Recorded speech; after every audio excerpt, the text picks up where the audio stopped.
Hola, en esta clase y a partir de los conocimientos que pudimos incorporar en cuanto al manejo del sodio y del agua a través de los distintos sitios de la nefrona, vamos a poder ver cómo el riñón tiene una función fundamental en la regulación del llamado volumen efectivo circulante.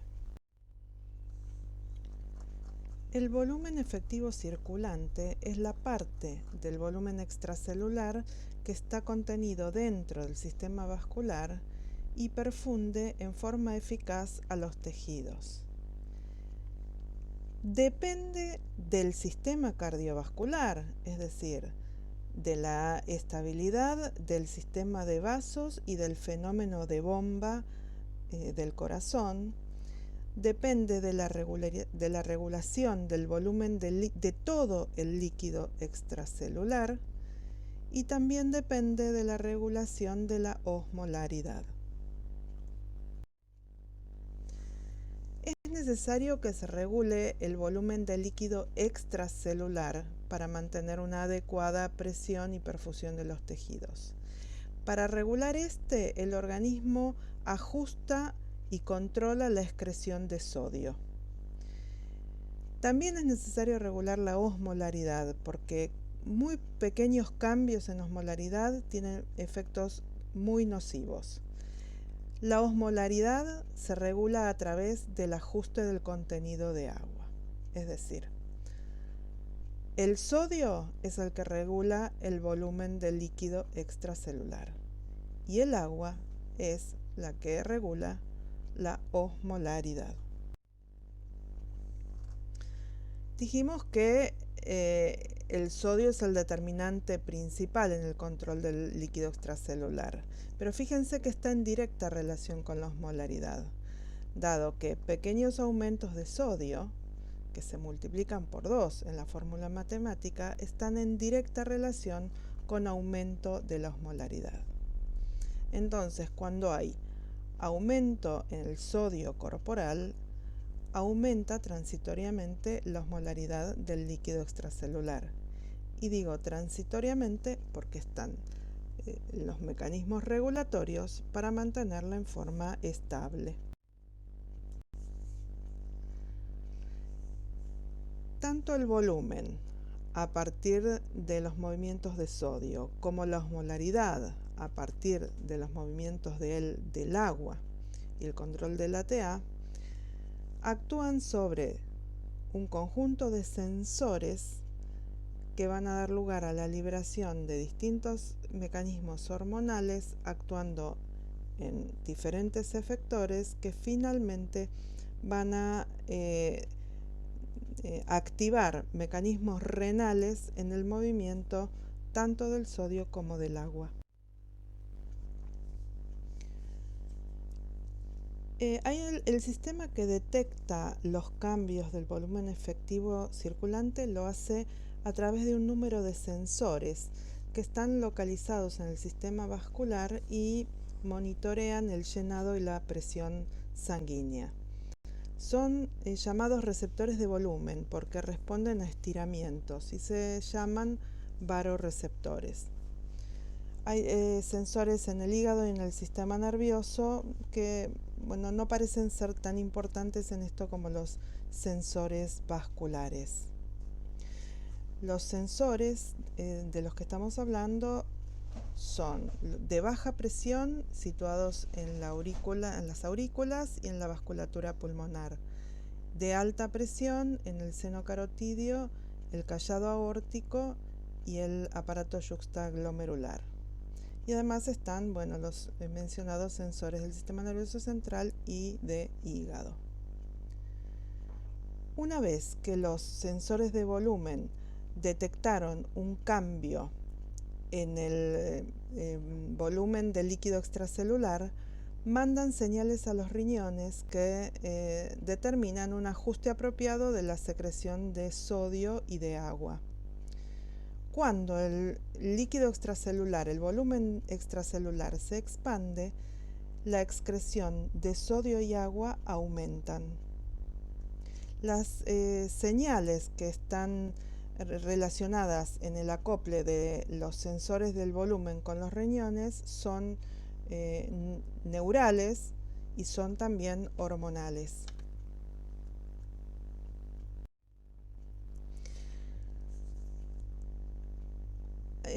Pensemos en esta situación. Un sujeto adulto sano con una alta ingesta de sodio. Por ejemplo, un alimento rico en sodio muy común, una pizza. ¿Sí? Cuando ingresa y se absorbe con el alimento el sodio, lo que sucede es que hay un aumento del sodio corporal total y una concentración en el líquido extracelular. Si el soluto está concentrado, va a haber también un aumento de la osmolaridad. Habíamos dicho que el sodio era uno de los determinantes de la osmolaridad. Esto hace que haya un pasaje a través de las membranas de agua entre el intracelular y el extracelular. Entonces, ese aumento de sodio corporal total va a resultar en un aumento de volumen extracelular por este pasaje de agua.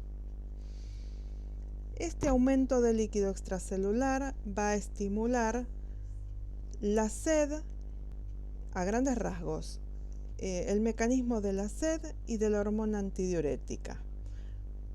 Esto va a determinar un aumento del ingreso de líquido por el mecanismo de la sed y retención del líquido por efecto de la hormona antidiurética, cambiando la permeabilidad al agua del tubo colector. Como consecuencia de esto, va a haber más líquido en respuesta al mayor soluto. Y se va a equilibrar la osmolaridad. Esa retención de agua va a disminuir la osmolaridad. Es decir, que la osmolaridad se va a mantener, pero el líquido extracelular aumenta. Esto nos va a determinar un aumento del líquido corporal total y este exceso se tiene que eliminar. Para ello, el organismo tiene que eliminar el sodio, ese sodio que ingirió en exceso con el alimento.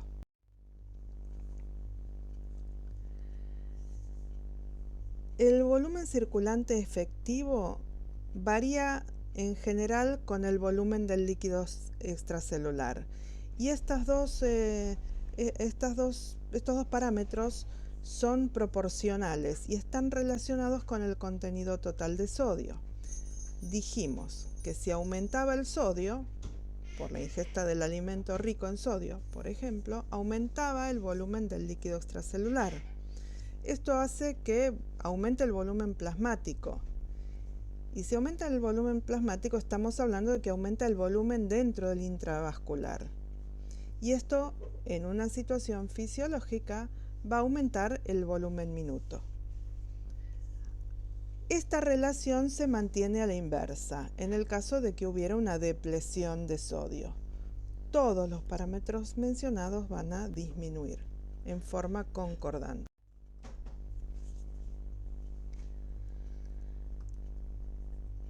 La acción de la actividad simpática, de los nervios simpáticos sobre el riñón, va a resultar en una disminución de la tasa de filtración glomerular y que va a estimular el aumento de la secreción de renina. Además, va a actuar sobre el túbulo proximal, el haz ascendente de Henle y en el tubo colector, alterando la excreción de sodio. Recordemos que el sistema renina-angiotensina-aldosterona va a llevar al aumento de la angiotensina 2, que estimulan la reabsorción tubular de sodio.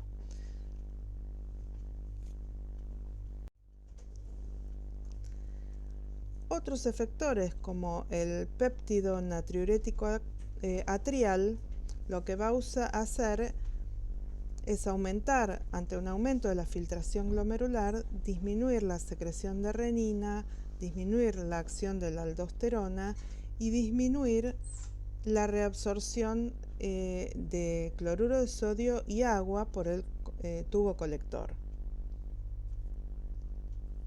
La hormona antidiurética, recordemos, como lo vimos en la vez pasada, lo que va a aumentar es la absorción de agua, cambiando la permeabilidad del tubo colector por la expresión de las acuaporinas. Recuerdan, esos canales que permitían que en el tubo colector se reabsorbiera el agua.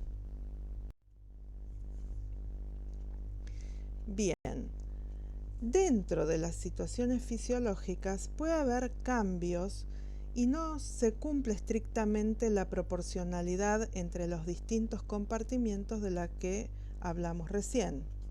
Por ejemplo,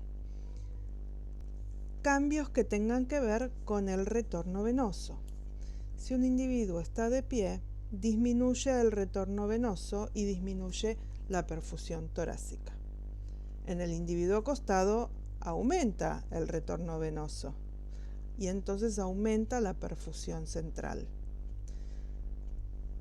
Y en un individuo inmerso en agua, estamos nosotros en una pileta, también va a aumentar el retorno venoso por compresión venosa periférica. Es decir, la presión del agua lo que va a aumentar es la presión venosa periférica y aumentar el retorno venoso.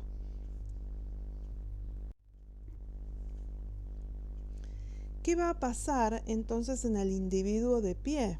Al disminuir la perfusión torácica, disminuyendo el retorno venoso, disminuyendo el ingreso de líquido de volumen circulante a la aurícula derecha y por ende a todo el sistema vascular llegando al riñón, va a disminuir la secreción de sodio. En el individuo acostado va a suceder lo inverso, va a aumentar el retorno venoso, va a aumentar la perfusión central, va a aumentar la volemia y va a aumentar la excreción de sodio. Fíjense que son situaciones donde el líquido extracelular es igual, pero el volumen circulante efectivo es diferente.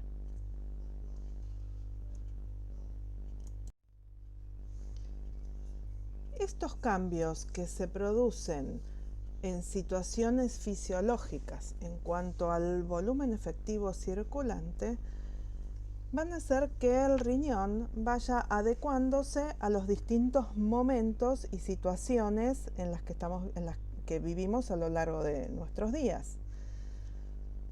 Ante una disminución del volumen circulante efectivo, se va a desencadenar la acción del sistema renina-angiotensina-aldosterona. Recuerdan, porque se dispara la acción en el aparato yuxtaglomerular, se va a producir la activación neural a través del sistema simpático y en el sistema nervioso la liberación de la hormona antidiurética.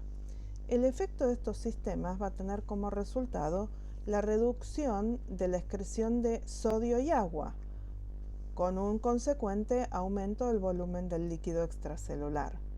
Es decir, que toda situación que lleve a que en la arteriola aferente se sense una disminución del volumen, los sistemas que se desencadenen van a reaccionar con el objetivo de aumentar ese volumen que se interpreta disminuido. Si resultara que el volumen circulante efectivo por alguna razón aumenta, lo que va a suceder al aumentar el volumen dentro de las aurículas es que se va a liberar fundamentalmente el péptido natriurético atrial, cuya acción va a ser aumentar la secreción de sodio con el objetivo de disminuir ese volumen de líquido extracelular y en consecuencia el volumen circulante efectivo.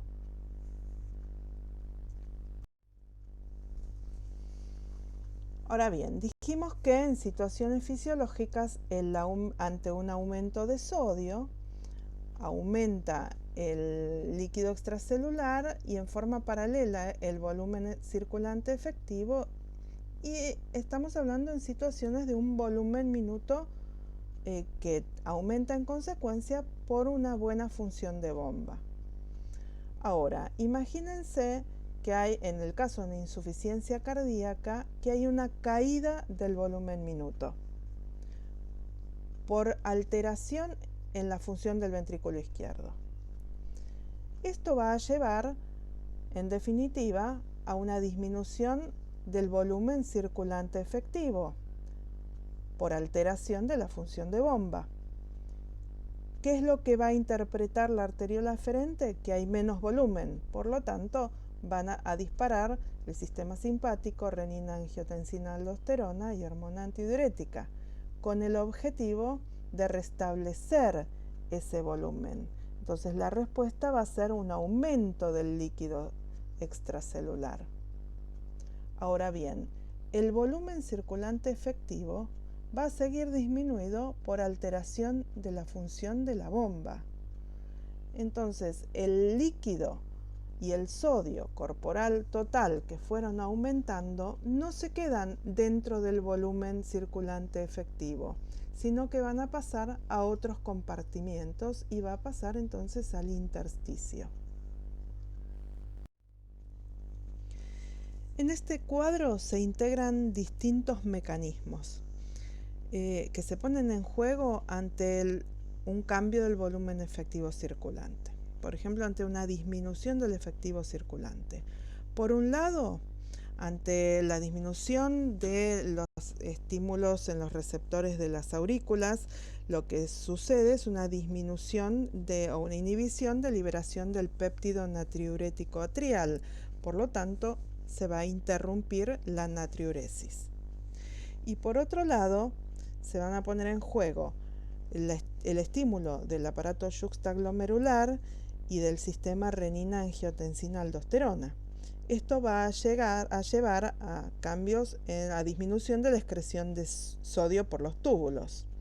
Y también por estimulación central a través de básicamente de los receptores de alta presión y de baja presión, y también estimulación directa al sistema nervioso central, lo que va a suceder es una liberación de hormona antidiurética que va a resultar en el aumento de la permeabilidad de los túbulos al agua, por lo tanto, reabsorción de agua.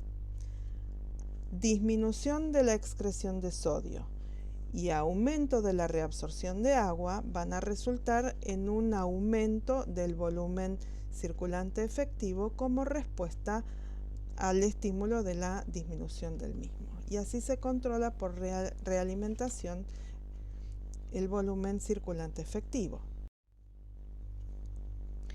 Un detalle más cercano de lo que sucede en el sistema renina-angiotensina-aldosterona. Ante disminución del volumen circulante efectivo, recuerden que se estimula el aparato juxtaglomerular que libera renina. La renina va a cambiar por clivaje la estructura del angiotensinógeno sintetizado en el hígado hacia angiotensina 1, y por acción de la hormona convertidora de angiotensina en los pulmones se va a generar la angiotensina 2. La angiotensina 2 va a actuar sobre la corteza adrenal liberando aldosterona, y la aldosterona va a disminuir la excreción de sodio. Por otro lado, la angiotensina 2 en forma directa va a tener la misma acción, disminuyendo la excreción de sodio, y también va a actuar en el hipotálamo, estimulando el mecanismo de la sed.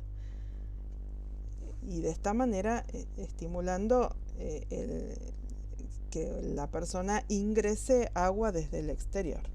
Todas estas cosas van a contrarrestar la disminución del volumen efectivo circulante, tendiendo a aumentar a través de la retención de sodio de agua y por la sed aumentar el ingreso de agua.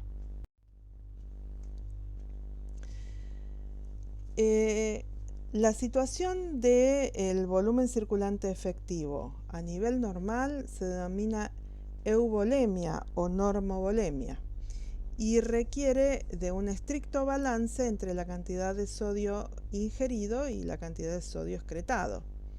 Los riñones son la principal ruta de excreción de sodio en forma de cloruro de sodio, de manera que la cantidad de sodio en la orina debería ser la misma que ingresa por la dieta.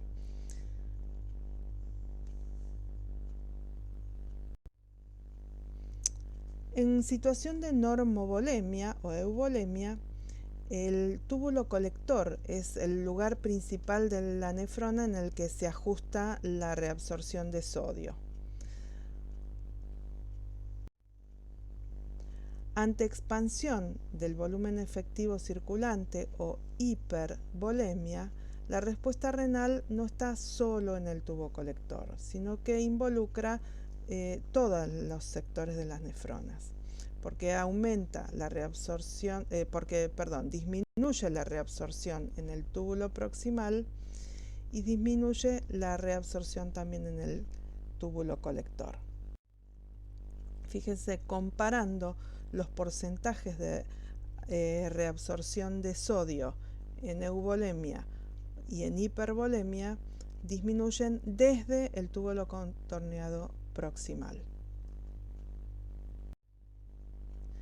La situación inversa ante la hipovolemia, disminución del volumen de filtrado glomerular, aumenta la reabsorción de sodio en el túbulo proximal, tanto como en el colector. Lo que llega al túbulo colector es más o menos un 3% y este reabsorbe casi todo el sodio que recibe y la excreción se reduce casi a cero. ¿Qué pasa con la osmolaridad?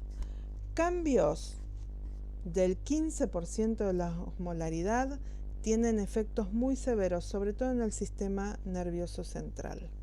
Recordamos que la osmolaridad era la concentración de sustancias osmóticamente activas por unidad de volumen. Por la fórmula, recordamos que el sodio, el potasio, la glucemia y la urea son las sustancias osmóticamente activas más importantes. Si resulta que la osmolaridad depende de la concentración de osmoles sobre agua, el contenido de agua corporal total es otro de los determinantes de la osmolaridad, y en cuanto a los cambios es lo principal, dado que si los osmoles totales se mantienen constantes, las sustancias osmóticamente activas se mantienen constantes, la glucosa, la urea y el sodio, la osmolaridad se va a regular según los movimientos del agua. Estos son los compartimientos de agua corporal total. El agua ocupa el 60% del volumen en el cuerpo, siendo el 40% intracelular y el 20% extracelular. De ese 20%, el 5% está en el intravascular y el 15% en el intersticio. Ese 5% intravascular es aquel que nosotros decimos que forma parte del volumen efectivo circulante. Los osmorreceptores del hipotálamo son los que envían las señales para controlar la sed y la hormona antidiurética que mencionamos en las diapositivas anteriores. Entonces, ante un aumento de la osmolaridad, la sed para aumentar la ingesta de agua y la hormona antidiurética para disminuir la secreción de agua por los riñones son los principales estímulos de movilización de agua. Y también ocurre una situación de retroalimentación, porque ante un aumento de la osmolaridad en el sistema nervioso, estimulación de la sed, lo que hace es aumento del ingreso de agua al organismo. Y por liberación a través del hipotálamo, dijimos, de la hormona antidiurética, lo que hay es disminución de la excreción de agua. Todo eso va a llevar a un equilibrio de osmolaridad. Por otro lado, también en el sistema nervioso central lo que se disminuye es la afición por el sodio. Y esto también tiene que ver con disminución del ingreso de sodio. Y esto va a llevar a una disminución relativa del volumen efectivo circulante, que va a llevar al equilibrio por los mecanismos que mencionamos recién.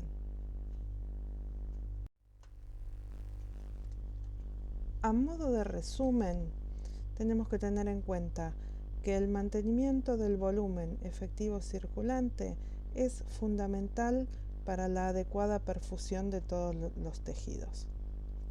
Hay situaciones fisiológicas que cambian el volumen circulante efectivo.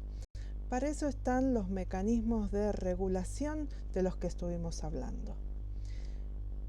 Recuerdan lo que mencionamos, que si estamos de pie, disminuye el retorno venoso. Y si disminuye el retorno venoso, va a haber una pequeña variación hacia abajo, una pequeña disminución del volumen efectivo circulante que censará el riñón, desencadenando los mecanismos que llevan a una retención de agua y de sodio.